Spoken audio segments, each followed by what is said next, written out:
Today, we walk through the every details of the process, from navigating the Azure portal to configuring and deploying your virtual machine. Whether you are new to Azure or looking to sharpen your skills, this tutorial will get you started. Let's dive right into it.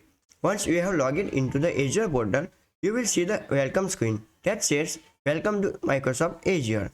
From there, you can click Get Started to explore Azure's features or skip these steps to jump straight into the building resources. In this tutorial, we will be creating a virtual machine, one of the most commonly used resources in the Azure. There are two main ways to create virtual machine in Azure. First one is using the Azure Marketplace and second one is using the virtual machines section. Now first step is to using the Azure's Marketplace. So click on the all resources in the left hand menu and create a resource. This takes you to the Azure Marketplace where you can explore and create various resources like virtual machines, web apps, SQL database or etc. Then second one is using the virtual machine sections. Alternatively, go to the virtual machines in the left hand menu and select the virtual machines. Here, you will see a dedicated dashboard for managing VMs. It means virtual machines. Click on Create and select the Azure virtual machine. And you are ready to start. For this video, we will proceed using the virtual machine section for simplicity. Azure uses a wizard to guide you through the process of setting up a virtual machine. This wizard consists of several steps, each represented by a tab at the top of the screen. We will start with the Basics tab. Let's start by configuring the basics. First is Subscription and Resource Group. Select your Azure subscription. This determines how billing is handled. Next, create a resource group. And resource group help you organize your resource logically. For this tutorial, I will create a new resource group named Demo. So I will type Demo.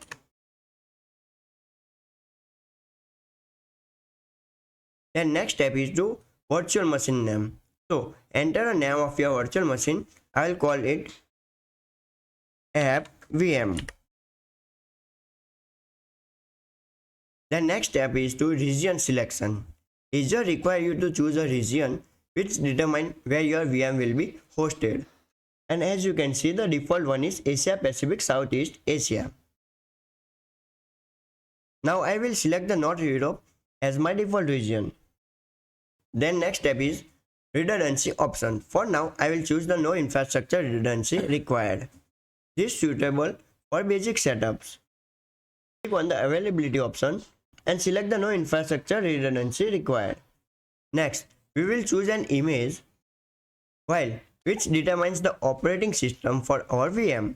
Azure provides a variety of pre-configured images such as Ubuntu Server, Red Hat, Windows, Debian. And if you click See All Images, and after reaching our image page, you will see all images file as per your needs. Windows Server, Windows 11, Ubuntu Server, etc. For this tutorial, I will selecting Windows Server 2022. So click on the select. Then click to the Windows Server 2022 data center. If you are following along, ensure you select the same version to avoid compatibility issue. These images are essentially snapshots that streamline the setup process. Instead of downloading, installing and configuring the OS manually, the image comes pre-configured, saving your hours of work.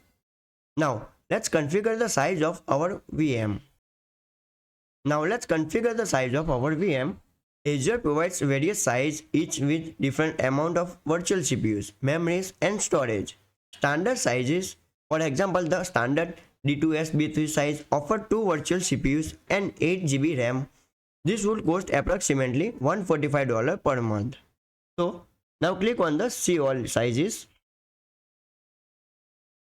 And as you can see, the virtual machine name and their CPU, RAM, data disk and your cost per hour. If you are using a free Azure account, I recommend selecting the B1S size. It offers 1 virtual CPU and 1 GB RAM and is a part of Azure free tier. which gives you a 750 hours of free VM use per month. For this tutorial, I will be selecting the B1S size. So select, and it will give us 1 CPU, 1 GB RAM, 2 data disks. So I will selecting the B1S. Next, scroll down and you will create an administrator account for your VM. It means virtual machine. This requires a username and a password. So in the username, I will be type app admin, and the password must meet specification requirements. At least one uppercase letter, one lowercase letter, and a number, a specific character. And make sure to note down these credentials, as they will be required to log into your virtual machine later. Now I will type the password and scroll down, and now our next step is to configure disk and networking. So I click to the next, and we are moved to the our disk section. So Azure automatically assign a 127 GB OS disk for your virtual machine. Additional data disks can be added later, and as you can see, 128 GB, 256 GB, and etc.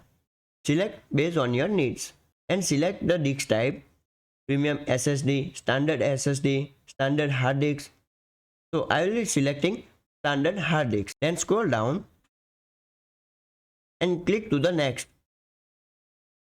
So we move to our networking section. Your VM must be part of an Azure virtual network.